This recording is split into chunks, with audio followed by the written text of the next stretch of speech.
Okay, so here we have the lovely Beanie. Beanie's been doing great. We were just doing a video. It's in my playlist on place command called video 1. And that's just introducing the place command, talking about what is the place command, what are some of the uses for it, and how do we start to teach the place command and reinforce it with food and a long slip lead, okay? But what we saw in the last video is, in the end, I was asking Bean to do it, and once I stopped paying her with food, and once I stopped holding the leash, she stopped doing it. And I didn't want to keep doing that and repeating it and saying her name and getting frustrated. And so I decided, let's shift gears, and let me show you how we're going to use the leash more and less food. And we're going to make it clear to Bean, we can't always pay you for doing stuff. You kind of just have to stay here until we release you. Okay, so let's see how that goes. Once again, I'm going to make a distraction for Bean by sprinkling food on the ground. Break. Sprinkling food on the ground is a great distraction because you can make it more distracting by putting a bunch of food on the ground, or less distracting by putting a little bit of food on the ground. You could also have the pile of food close by or far away. That'll make it easier or harder for both you and the dog. So she's thoroughly distracted by all this kibble on the ground. Okay, so let's work on her place now. Bean, place. So I apply pressure with the leash. Up and then down. Good. I'm going to start making it no. Place. I'm going to start making it look like I'm not watching her, like I'm not managing her. No. Place. And that's going to entice her to go, oh, he's not watching. Maybe I'll get out of the place command. There's food on the ground. Oh, that'd be a good idea. And in this phase, I'm going to be using less food. What I'm going to be using more of is this leash pressure. Now, it's very important that we get to this phase in the place command because it's so important we don't have the dog constantly expecting food when they're in this position. Or, as soon as we stop paying them, eventually they're going to get out of this position. Good. Place. So for that reason, I'm not going to be paying her. No. Place. Good. I'm not going to be paying her with very much food right now. Although she's holding this command for a long time, I'm going to be very sparse with my food rewards. Good. She's going to have to decide to commit to staying here even without me giving her food, despite the fact that there's kibble sprinkled all over the ground. Good. Good. So it's very easy to make a distraction for us to both practice our commands. It can be as simple as just walking around the dog.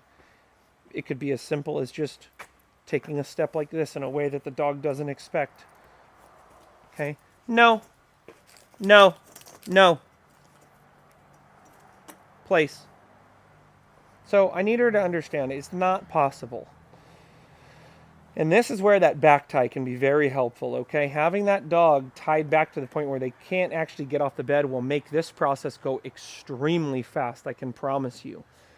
And I can demonstrate that in just a moment if you'd like, or perhaps in another video, I'll demonstrate how the back tie can be so helpful, okay? For now, let's just focus on using our slip lead and having her stay here. Place. So I say the command as she's doing it. Place, place, place. I'm naming the command because I really like how she's doing it. She's calm, she's relaxed, she's settled, and so I start saying place. If she was crying, whining, getting excited, I might not want to say place because she may not be doing it perfectly. I want to say the command when the dog's doing it perfectly, which in this case, she's pretty darn close. Good girl, Bean. No. Place. Good. No. Place. No. Place. Place. Now I even drop the leash on the ground to make a further challenge for her. Place. Good. Good girl. Good, Bean. Good. I might even open a gate to make a distraction.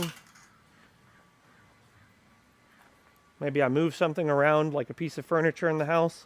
I want to do things that both get the dog excited and perhaps even elicit a little bit of uncertainty or even a slight amount of fear.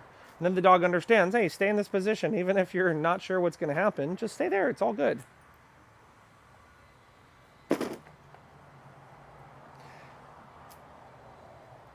Good girl, Bean.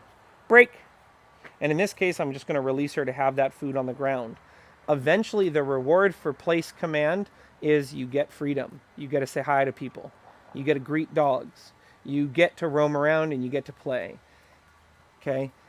I don't want the dog always obsessed with getting food and place command. I really want the dog understanding this is just a way of life. This is a part of being in the family. You calm down and you settle when we ask you to.